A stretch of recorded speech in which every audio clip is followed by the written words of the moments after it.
নিশ্চয়ই রেস্টুরেন্টে একবার হলে সবাই শাসলিক খেয়েছেন, কিন্তু কিভাবে বাসায় হেলদি আর টেস্টি শাসলিক তৈরি করা যায় সেই রেসিপিটি আজ আমি আপনাদের সাথে শেয়ার করব।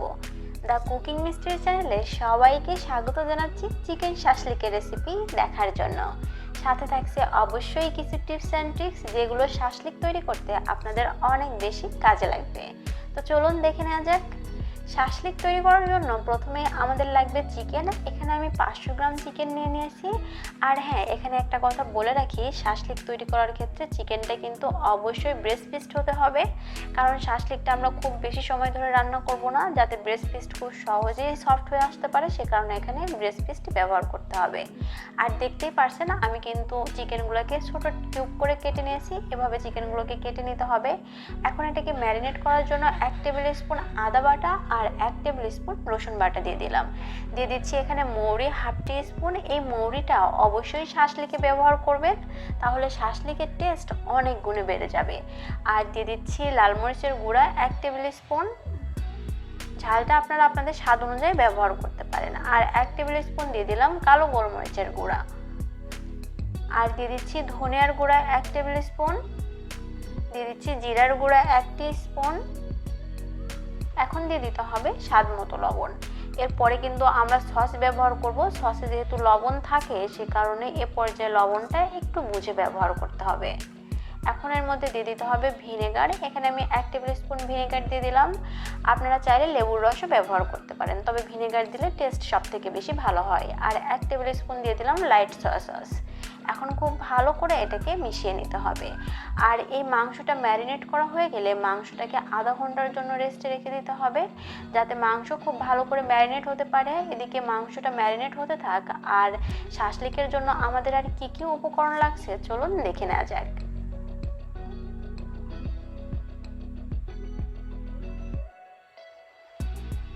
এখানে আমি শাসলিকের কাঠি নিয়ে নিয়েছি।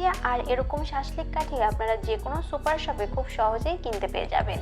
এখন এই কাঠিগুলোকে পানিতে ভিজিয়ে রাখতে হবে 20 মিনিট, তা না হলে শাসলিক তৈরি করার সময় কাঠিগুলো পুড়ে যেতে পারে।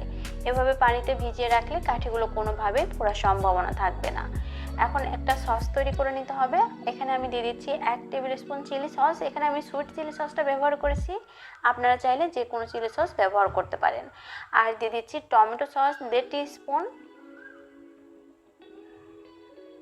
এখন দিয়ে দিচ্ছি সয়া সস 1 টেবিল স্পুন। আর এর মধ্যে এখন দিয়ে দিতে হবে তেল। আমি এখানে রান্নার তেল প্রায় 2 টেবিল স্পুনের মতো দিয়ে দিলাম। এখন এই সমস্ত কিছু খুব ভালো করে একবার মিশিয়ে নিতে হবে। আর শাসলিক তৈরি করার ক্ষেত্রে এই সসটা কিন্তু খুবই ইম্পর্টেন্ট। মেজারমেন্ট করে সসটা ব্যবহার করতে হবে, যাতে সস একদমই পারফেক্ট হয়।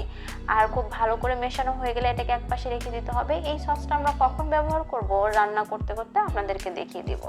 এদিকে শাসলিকের জন্য আমি সবজিগুলো কেটে নিচ্ছি। এখানে আমি ক্যাপসিকাম নিয়েছি। শাসলিকে মূলত ক্যাপসিকাম, গাজর এগুলোই বেশি ব্যবহার করা হয়। আর ক্যাপসিকামগুলোকে আমি দেখতেই পারছেন কিউব করে কেটে নিচ্ছি। একটু বড় করে কেটে নিতে হবে, যাতে এগুলো গলে না যায়। আর এখানে আমি গাজর নিয়েছি, গাজরগুলোকেও কিউব করে কেটে নিলাম।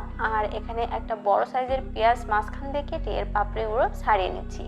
শাসলিকে এগুলো দেওয়ারই চেষ্টা করবেন। টমেটোটা আমি বলবো অ্যাভয়েড করতে। টমেটো শাসলিকে দিলে আমার মনে হয় শাসলিকের টেস্ট একদমই নষ্ট হয়ে যায়। তারপরে যদি আপনারা টমেটো খেতে চান, সেক্ষেত্রে টমেটো ব্যবহার করতে পারেন। আর আধা ঘন্টা পরে আমার মাংসটা খুব ভালো করে ম্যারিনেট হয়ে গেছে। এটাকে খুব ভালোভাবে আরেকবার মিশিয়ে নিচ্ছি। মেশানো হয়ে গেলে আগে যে সবজিগুলো আমি কেটে রেখেছিলাম সেগুলো মাংসের মধ্যে দিয়ে দিতে হবে। দিয়ে এগুলোকেও খুব ভালো করে মাংসের সাথে একবার মিশিয়ে নিতে হবে, যাতে মশলাগুলো সবজিতে লেগে যেতে পারে। কারণ এই মশলাটা যদি সবজিতে লেগে না থাকে, তাহলে কিন্তু সবজিটা শাসলিকে তৈরি করার পরে খেতে ভালো লাগবে না। সেই কারণে আপনারা একবার সমস্ত কিছু খুব ভালো করে মশলার সাথে মিশিয়ে নেবেন, তাহলে শাসলিকটা খেতে অনেক বেশি টেস্টি লাগবে। আর এই সবজিগুলো কোনোভাবেই পাঞ্ছা লাগবে না। এখন শাসলিকগুলো তৈরি করে নিব। এর জন্য আমি পানিতে যে কাঠিগুলো ভিজিয়ে রেখেছিলাম সেখান থেকে একটা কাঠি নিয়ে নিয়েছি। আর এই শাসলিক তৈরি করার ক্ষেত্রে আপনাদেরকে একটা টিপস দিয়ে রাখি, আপনারা শাসলিক তৈরি করার ক্ষেত্রে অবশ্যই কাঠির প্রথমে আর শেষে শক্ত জাতীয় কোনো সবজি ব্যবহার করবেন, তাহলে এই শাসলিকটা সফট হয়ে আসবে না। দেখতেই পারছেন আমি কিন্তু প্রথমে এক টুকরা গাজর দিয়ে দিলাম, যদিও গাজরটা শক্ত আর এই কাঠিতে পুড়তে গাজরটা অনেক বেশি কষ্ট হচ্ছিল, তবুও গাজরটা ব্যবহার করার চেষ্টা করবেন, তাহলে শাসলিকটা শক্ত থাকবে। এখন আমি এক টুকরা ক্যাপসিকাম দিয়ে দিলাম, আর ক্যাপসিকামে একটু মশলাটা খুব ভালোভাবে মাখিয়ে নিলাম যাতে ক্যাপসিকামটা খেতে ভালো লাগে। এখন দিয়ে দিতে হবে পেঁয়াজ। আমি যে পেঁয়াজের পাপড়িগুলো আগে ছড়িয়ে রেখেছিলাম সেখান থেকে এক টুকরা পেঁয়াজের পাপড়ি দিয়ে দিতে হবে। এখন এক টুকরা মাংস দিয়ে দিচ্ছি। আর আপনারা শাসলিক তৈরি করার ক্ষেত্রে মাংসের দুপাশে পেঁয়াজ রাখার চেষ্টা করবেন, তাহলে মাংসটা খেতে আরও বেশি টেস্টি হবে। এখন আরেক টুকরা পেঁয়াজ দিয়ে দিচ্ছি। আমি একইভাবে এই শাসলিকটা তৈরি করে নিব। আপনারা আপনাদের পছন্দ মতো এখানে যে কোনো সবজি দিতে পারেন। আমি এক কালারের ক্যাপসিকাম ব্যবহার করেছি, আপনারা চাইলে 2 কালারের ক্যাপসিকাম দিয়েও কিন্তু শাসলিকটা তৈরি করে নিতে পারেন।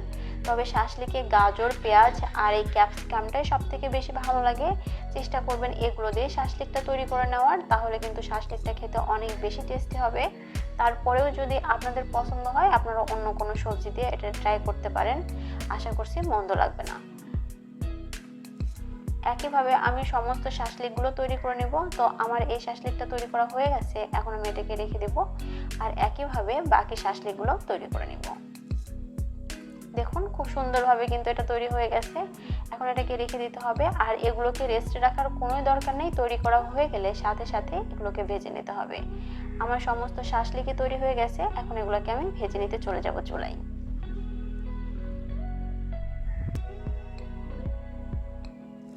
চুলায় একটি পাত্র বসিয়ে 3 টেবিল স্পুন রান্নার তেল দিয়ে দিলাম। চাইলে কিন্তু এখানে অলিভ অয়েলও ব্যবহার করা যাবে।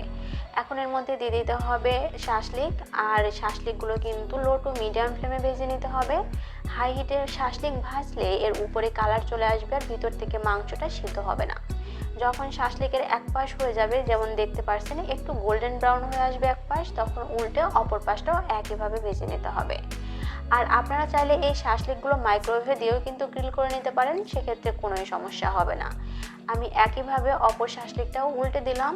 আর উল্টানো হয়ে গেলে এটার মধ্যে এখন যে আমি আগে সসটা তৈরি করে রেখেছিলাম সেই সস ব্রাশ করে দিতে হবে। কিছুক্ষণ পর পর এই শাসলিকটাকে উল্টে দিতে হবে আর এভাবে এই সসটা ব্রাশ করে দিতে হবে, যেন শাসলিকটা কোনোভাবেই ড্রাই হয়ে না আসে।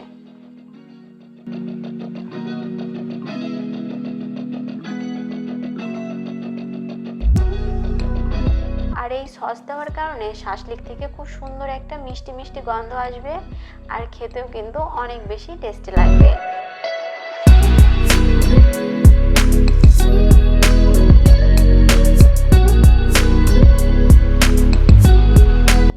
আমার এই শাসলিকগুলো ভাজতে প্রায় 15 থেকে 20 মিনিটের মতো সময় লেগেছিল। আমি কিছুক্ষণ পর পর শাসলিকগুলো উল্টে পাল্টে ভেজে নিচ্ছিলাম আর সসটা ব্রাশ করে নিয়েছিলাম। দেখতেই পাচ্ছেন আমার শাসলিকগুলো পারফেক্টলি হয়ে গেছে, সবজিগুলোও সিদ্ধ হয়ে গেছে।